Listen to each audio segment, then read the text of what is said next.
Hello दोस्तों, good afternoon. आज हम लाए हैं आपके लिए डिस्प्लेसमेंट ऑफ सब्स्टिट्यूशन रिएक्शन।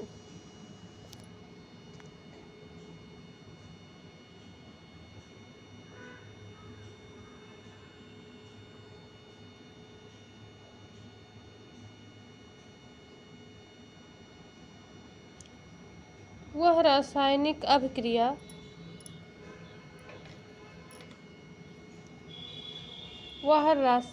अभिक्रिया जिनमें अधिक क्रियाशील तत्व कम क्रियाशील तत्व के यौगिक से उस तत्व के परमाणुओं को विस्थापित करके स्वयं उसका स्थान ग्रहण कर लेता है, प्रतिस्थापन अभिक्रिया या विस्थापन अभिक्रिया कहलाती है। यह अभिक्रिया दो प्रकार की होती है। पहला है, यहाँ ये बताते हैं, पहला है एकल विस्थापन अभिक्रिया। देखिए, सिंगल सब्स्टिट्यूशन रिएक्शन, एकल विस्थापन अभिक्रिया, सिंगल सब्स्टिट्यूशन रिएक्शन।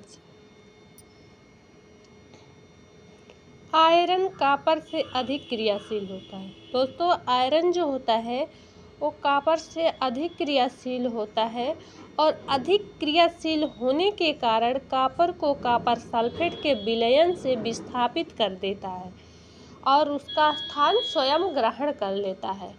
आइए रिएक्शन में हम समझते हैं। Fe iron plus copper sulphate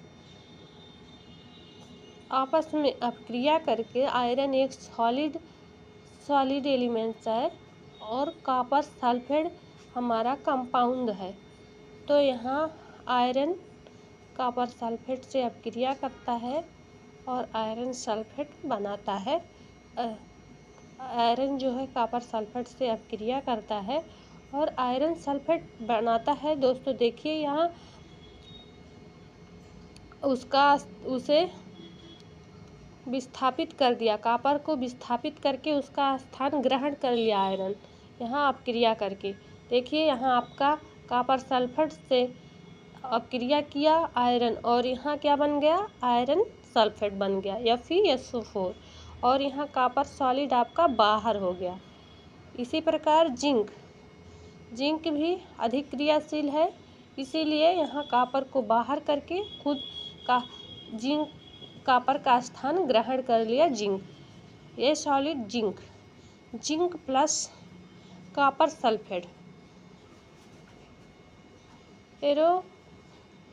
ZnSO4 zinc sulphate बना आपका कंपाउंड और कॉपर सॉलिड बाहर निकल गया। इसी प्रकार आपका है तीसरा example PB lead plus copper chloride अपक्रिया करके पीबी यानी लेड क्लोराइड बनाता है और कॉपर को बाहर कर देता है। उभय अपघटन अभिक्रियाएं, डबल डिकम्पोजिशन रिएक्शन। इसी प्रकार वह रासायनिक अभिक्रिया जिनमें अभिकारक यौगिक यानी वह रासायनिक अभिक्रिया जिसमें अभिकारक रिएक्टेंट अथवा कंपाउंड यानी यौगिक के आयनों जैसे धनायन या ऋणायन आयनों अथवा मूलकों, जो उसका मूलक होता है, रेडिकल्स के परस्पर विनिमय मतलब अदला बदली करना, यानी एक दूसरे के स्थान पर बदल करके उसके स्थान पर कोई और कंपाउंड कर दिया जाए, उसे अदला बदली या विनिमय कहते हैं। परस्पर विनिमय द्वारा नए उत्पाद बनते हैं, प्रोडक्ट। दोस्तों, यहाँ नए प्रोडक्ट बनते हैं अदला बदली के द्वारा, उभय अपघटन अभिक्रिया कहलाती है। इन्हें द्विविस्थापन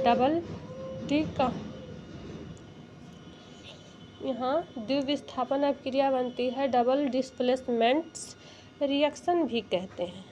जैसे आपका एग्जाम्पल है Na2Cl4 तथा बेरियम क्लोराइड BaCl2 के जलीय विलयन को मिलाने पर इनके आयनों में विनिमय यानी अदला बदली द्वारा के फलस्वरूप बेरियम सल्फेट तथा sodium chloride NaCl sodium chloride बनते हैं। जैसे फॉर एग्जाम्पल दैट यहाँ पे Na2SO4 sodium sulphate plus BaCl2 barium sulphate, ये दोनों आपस में विनिमय के परस्पर अभिक्रिया करके विनिमय द्वारा परस्पर अभिक्रिया करके यहाँ पे बेरियम सल्फेट कंपाउंड बनाते हैं और यहाँ सोडियम क्लोराइड गैस, यहाँ पे सोडियम क्लोराइड बनता है आपका और यहाँ बेरियम सल्फेट सॉलिड बनता है। ठीक। Ag आपका सिल्वर जिसे हम चांदी कहते हैं उसका सिंबल है और नाइट्रेट NO3 और यहाँ plus potassium K potassium Cl potassium chloride. ठीक दोस्तों, फिर यहाँ आपका बना silver chloride plus potassium nitrate. Notes है आपका यहाँ संक्षेप में, अधिकांश अवक्षेपण अभिक्रियाएं वह अभिक्रियाएं जिनमें अवक्षेप बनता है उभय अपघटन अभिक्रिया कहलाती है या उभय अपघटन अभिक्रिया के उदाहरण हैं ऊष्माक्षेपी तथा ऊष्माशोषी अभिक्रियाएं, एक्सोथर्मिक एंड एंडोथर्मिक रिएक्शंस। रासायनिक अभिक्रियाएं ऊष्मा परिवर्तन के साथ साथ दोस्तों हीट जो होता है ऊष्मा जिससे परिवर्तन किया जा सकता है, ऊष्मा परिवर्तन के साथ साथ संपन्न होती हैं। ऊष्मा परिवर्तन के आधार पर रासायनिक अभिक्रियाएं निम्नलिखित 2 प्रकार की होती हैं। दोस्तों आगे कल बताते हैं हम आपको कि ये वो 2 ऊष्माक्षेपी तथा ऊष्माशोषी अभिक्रियाएं कैसे